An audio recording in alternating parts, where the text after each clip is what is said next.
Director Whitehouse. Thank you.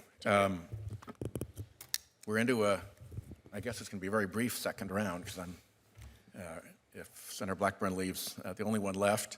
I've been authorized to close the hearing by Chairman Graham if nobody else comes in the meantime. So, Director Wray, relief is in sight. I did want to follow up a little bit. We've had a good discussion today about foreign interference in elections.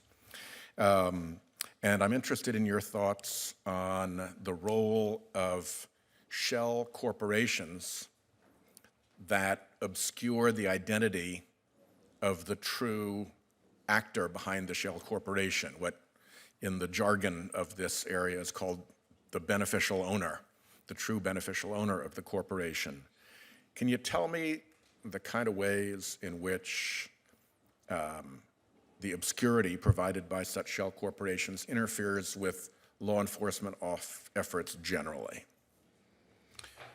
So as a general matter, shell corporations, dummy entities of one sort or another, are often used as a way to conceal the true owner of a business, and that then can have the effect of not only frustrating regulatory requirements, but also, of course, law enforcement efforts. And we spend a lot of our time across a lot of the vectors that we investigate having to cut through the kind of form over substance quality that exists, the alter egos that essentially are created through beneficial ownership. Money laundering, fraud, criminal investigations, counterterrorism investigations, all affected by this? I can't think of a lot of counterterrorism investigations off the top of my head, but I'm sure there have been some, but certainly the first few you listed.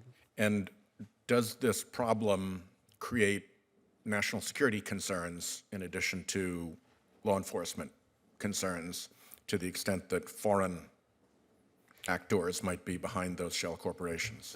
There certainly can be times where there are national security concerns. For example, one of the things that we are trying to do more now in the foreign influence space is more aggressively use FARA, the Foreign Agent Registration Act, in order to break through not just the openly declared foreign agents, but various other entities that are created that might, in effect, be operating in that way. And we're sort of pushing into new territory there. And foreign interference in our political system can be directly facilitated by these shell corporations, correct?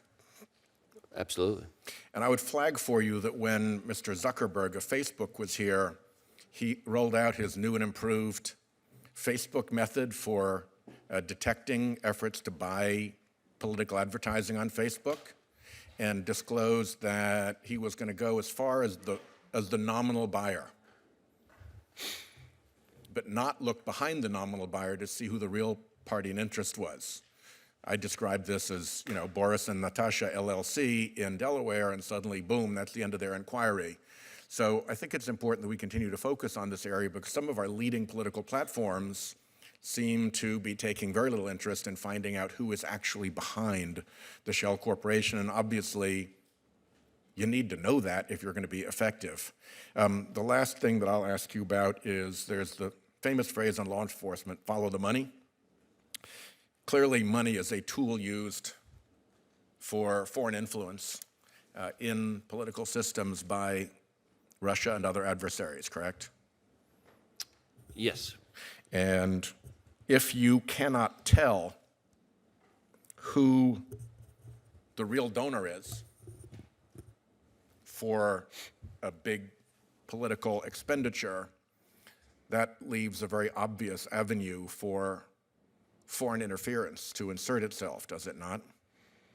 Certainly, any effort to conceal the true source behind an effort at foreign interference is something that we have to take seriously and can present significant challenges. And money flowing into politics is a vector for that foreign interference. It can be. Yeah.